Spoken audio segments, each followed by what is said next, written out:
Gurave Gaurachandraya Radhikaye Stadalaye Krishnaya Krishna Bhaktaya Tad Bhaktaya Namo Namaha. Shri Guru Shri Gaurangera Jugala Charan Shri Radhika Har Tar Jata Shakhigan Shri Krishna O Krishna Bhakta Tad Bhaktiragan Bhumite Poriya Bando Sabhara Charan. Srimad Bhagavatam, Canto 10, Chapter 26. But first, Sri Sanatana Goswami's Srimad Bhagavat Stava from his Sri Krishna Leela Stava. Sarva Shastrabdi Piyusa Sarva Vedaika Satfala Sarva Siddhanta Ratnadya Sarva Lokaika Drikprada. The essence from the sea of Holy Writ, of all the Vedas, the exclusive fruit, the mine of all gems of philosophy, granting to all the world the eye to see. Sarva Bhagavata Prana Srimad Bhagavata Prabhu Kali Dvanto Titaditya Shri Krishna Parivartito. Beloved to the soul of devout souls, the lordly Bhagavat such truth extols, the rising sun to brighten this dark age, Krishna transfigured to words on a page. Paramananda Parthaya Prema Varshaksharayati Sarvada Sarvasevyaya Sri Krishnaya Namostute. You are great fond ecstasy to recite, each syllable raining love and delight, most worthy of respect and reverence. To Sri Krishna I make my obeisance.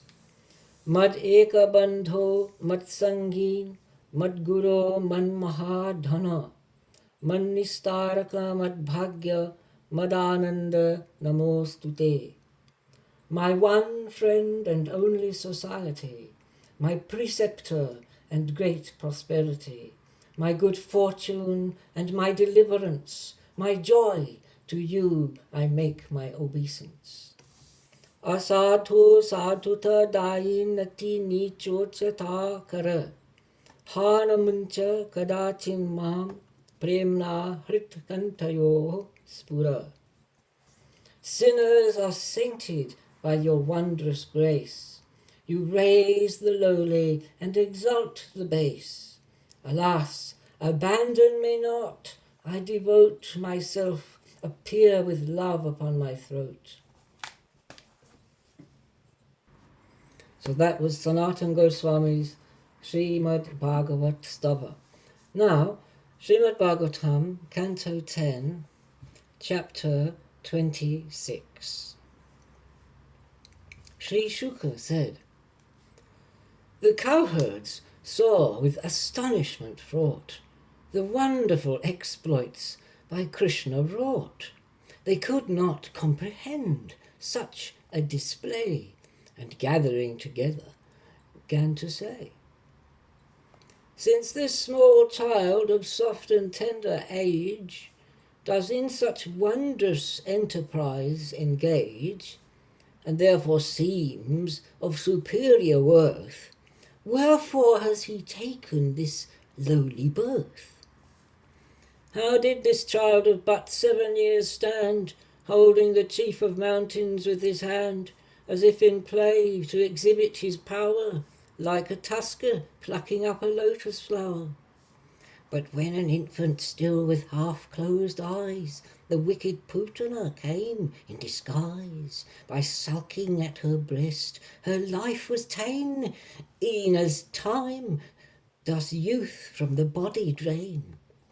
Again, when a few months old, on a day, as the child underneath the wagon lay, and weeping with his tender toe had spurned, and with the kick the wagon overturned. Once, sitting when he was but 1 year old, he was abducted by a demon bold, who as a whirlwind took him through the sky, but the child squeezed its throat and made him die. When stealing curds and cream he once was found, his mother to the grinding mortar bound, but he dragged the mortar with playful ease and felled the two mighty Arjuna trees. Once, while roaming under the greenwood boughs, with Rama and the boys tending the cows, Baka, desirous to kill him, came, but tore with his arms the beak of the crane. A demon was in calf's form, Vatsa height, with the calves mingled in order to smite, but he was flung away with playful ease, and knocked down fruit from the Kapita trees. Once Dhenuka the ass and all his crew he easily along with Bala slew, and flung them to the tree-tops to repel their onset whence the mellow palm fruits fell. He had the puissant Bala in his might, the terrible Pralambasura smite. He saved the cows and cowherds from dread dire by swallowing a raging forest fire. The mighty serpent with poison endued, and dreadful fangs was by this child subdued, and banished from the lake back to the main, and made Yamuna's waters clean again. The love, O Nanda, we bear for his sake, and all the cowherds never could forsake. His natural love and affection flow toward us constantly. How is it so? How can this boy of 7 years compare with this great mountain which he raised in air? Therefore a great doubt within us has begun, O cowherd chief, regarding your dear son. Sri Nanda said, O cowherds, attentive, hear what I say, and all your doubts and scruples put away. I shall repeat what Garga said before, regarding this my child in days of yore. This younger is in each age incarnate, once red, once white, once yellow, alternate, and now he has assumed a sable hue, therefore as Krishna shall be known to you. From Vasudeva on a time he came, and your son will bear Vasudeva's name, with many names by deed and virtue shown, suggestive of his form and beauty known. By divers names the people will him call. I know some, but they are not known to all. This gladsome child shall afford you content and fortune to the cowherd settlement, and by his influence you shall with ease surmount your sorrows and your miseries. O Lord of Braja, when evil prevailed, anarchic thieves the good always assailed. This child gave succour to the pious men, and thus established righteousness again. Whoso by fortune has love for this boy, no wicked adversary can destroy, e'en as those who on Vishnu's side remain, their safety and prosperity maintain. Therefore, O Nanda, cherish and hold dear this child, for he is Narayana's peer, in glory and renown and quality, therefore you must protect him cautiously. Thus at that time had Garga informed me, and I returned home in deep reverie, that Krishna, who our safety doth impart, of mighty Narayana is a part. Thus Nanda Garga's statement did recite, which afforded the cowherds vast delight. Their doubts were gone, their spirits were restored, and Nanda, along with Krishna, they adored. What time the angry god poured down the rain, deeming that his rights were held in disdain, the hail and thunder, wind and lightning sent the cowherds and their women to torment. and herds of animals to decimate, which seeing the child waxed compassionate, and then in playful manner did assume, with one hand plucked up like a mushroom the mountain to show honour and respect, and thus did all the cowherders protect. By this act of high magnanimity, great Indra was relieved of vanity. May he, the Indra of the cows, glorious, be propitiated and pleased with us. Thus ends chapter 26 in Book 10 of the great and glorious Bhagavat Purana, the text beloved of swan-like saints, sung by the son of Vyasa. Now, chapter 17. Sri Shuka said, Govardhan had been lifted and restored, and protection from the rain did afford. Now Surabhi, the mother of the kine, with Sakra came from Goloka divine. Repentant Indra, with shame sore oppressed, approached, knowing well that he had transgressed. In seclusion he bowed his head, and then touched his feet with his sun-like diadem.